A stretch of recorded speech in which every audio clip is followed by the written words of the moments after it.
Hey guys, I'm going to show you just how easy it is to pull this printhead for a Cube 3 or an EKOCYCLE printer apart. And the most common reason you would need to do that would be temp errors, constantly getting temp errors.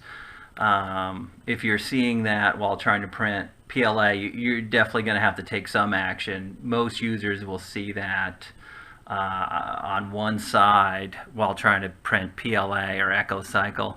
The print error indicates that the side that's preparing to be printed with did not get up to temp fast enough. It timed out.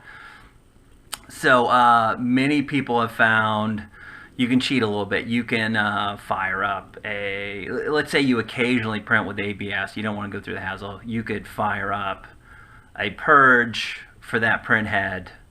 And after about a minute, cancel it, and as soon as it says it's cooled off, start your print, and that gives it a head start.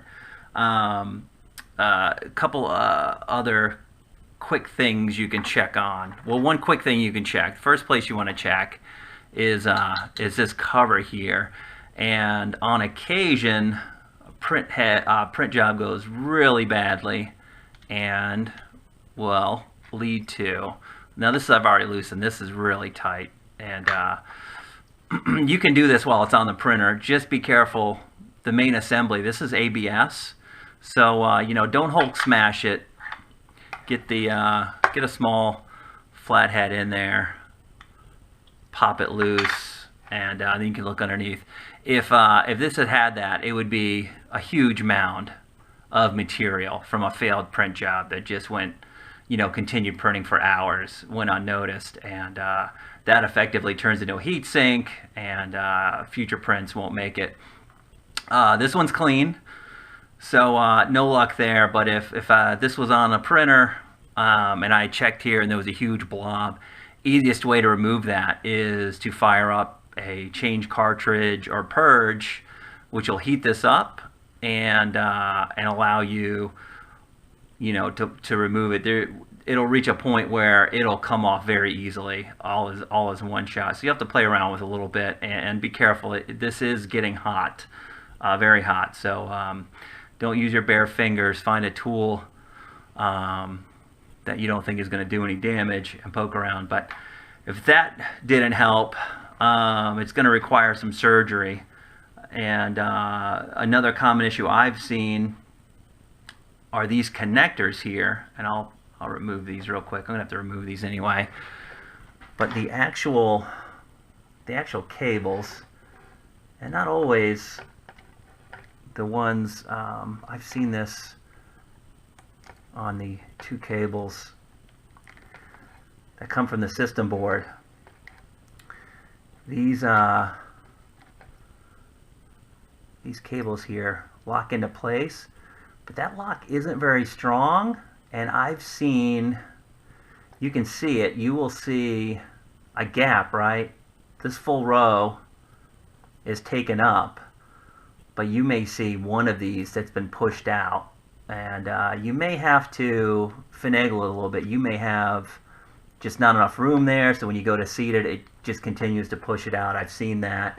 Usually it's over here on J1. I'll see one of those. You'll know you've got that problem if you can't even get through the first phase of heating. So that first phase is ready heat, which gets it up to 150 degrees Celsius. After that, it then moves to the target temp, you know, 210 for PLA or 260 for ABS and Echo, and different if you're using simplified 3D, then it's whatever you set it for.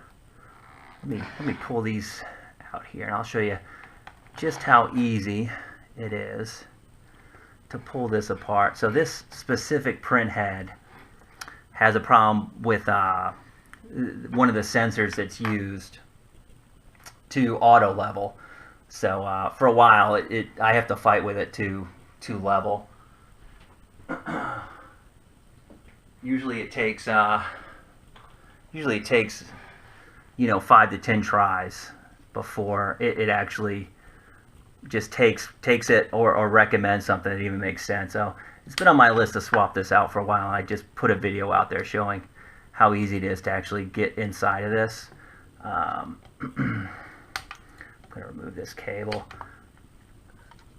This one, you'll notice when you go to put this back together, they use some sort of glue. I'm not sure if it's a super glue, but they use a small zip tie. Notice the knuckle goes underneath. It'll be the same over here. There isn't enough clearance, so if you accidentally zip tie it so the knuckle's up here, it will actually hit inside the printer. Once I remove this, I clean it up a little bit, and I put a zip tie back, and I don't bother snugging them up or gluing them. I've never had an issue with that. So, all right, I've got both these cables loose. I can move the board. That'll lock back in place. I'll clean that up and reuse that. I like to use these simple little stops here. I'll put a link to those. The guide should never come off the rails, because if it does, you can actually lose these small balls that are inside. So I found that just setting these up quick with the Phillips head screws that are already on the chassis just prevents that. I can mess around with this and not have to worry about that slipping off. So if I checked under the cap, nothing there. None of these cables are clear indications that there's anything wrong. And if you do find one, you should be able to slide it back into place. And when you seat it again, just watch to make sure it doesn't get pushed out. After that, it's actually, there's a lot less to this than you might guess. There are 2 Phillips heads here. There is a 2.5 millimeter back here. And then there are 3 Torx 9 bolts that actually hold this assembly to the carrier there. So I'm going to show you just how easy it is to pull this apart. Now, pulling it apart is always easier. When you're putting it back together, I've heard on the boards, I've read on the boards that people have pulled these apart and everything's worked, and that was written off to there was a pinched cable. And that's reasonable. There is not much room here. So I believe it. I've torn into about 5 of these, and 2 of them had goop. And 1 or 2 of them just worked after putting them back together. And then another one was a loose cable in the actual fitting assembly. So, alright, so once those screws are out, let's see if this guy's coming.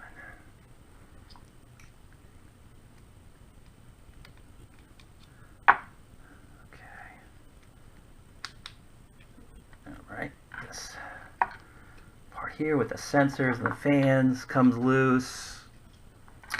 And then 2.5 millimeter in the back here will release the heating assembly. When you're putting this back together, this is the bolt that you need to be the most careful with. If it isn't threading in, it means something's in the way. And this bundle of cables, it's not too hard to do. So that came loose. This is loose here. At this point, I can fish these through. There's the 2.5 millimeter. Pull these through carefully. Set this off to the side. And all that's left now are the Torx 9 bolts. Oh, did I lie? Are those Torx 8?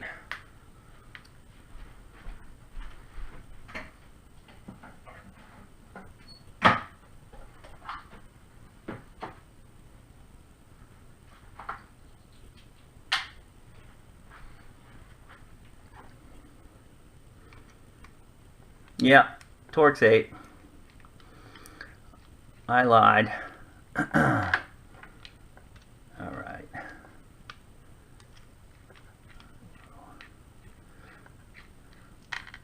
So there is the one thing. Boy, this thing had some miles on. Look at that dust bunny. It's in there.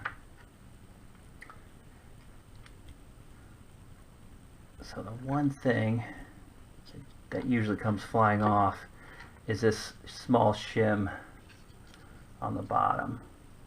And there we go. So that shim. Now it's between this assembly and the bottom of the carrier. I would recommend, when putting this back together, that's a 1.3 millimeter socket,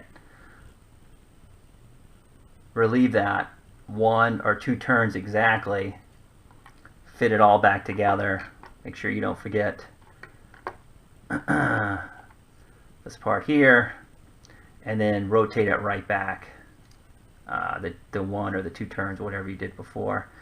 This is ABS. It is not uncommon to see cracks, but you know, aside from the auto leveling issue, this thing worked fine. It's a little dirty. I'll see if I can find a home. Maybe somebody needs something like this. I'll check the forums. I'll check Print 3D forum, or there's a Cube 3 group on Facebook that I keep an eye on. If somebody comes across one of these where something's broken and they're not necessarily concerned about these I-beams, one of these I-beams having an issue, then I'll find this a good home for them. Well, I think that's it. I did say it is a little bit trickier going back together. The hardest part is making sure that none of the cables are in the way. And if none of the cables are in the way, you know, this part here will seat very nicely, and that 2.5 millimeter will go right in. Well, good luck, folks. It's a great little printer.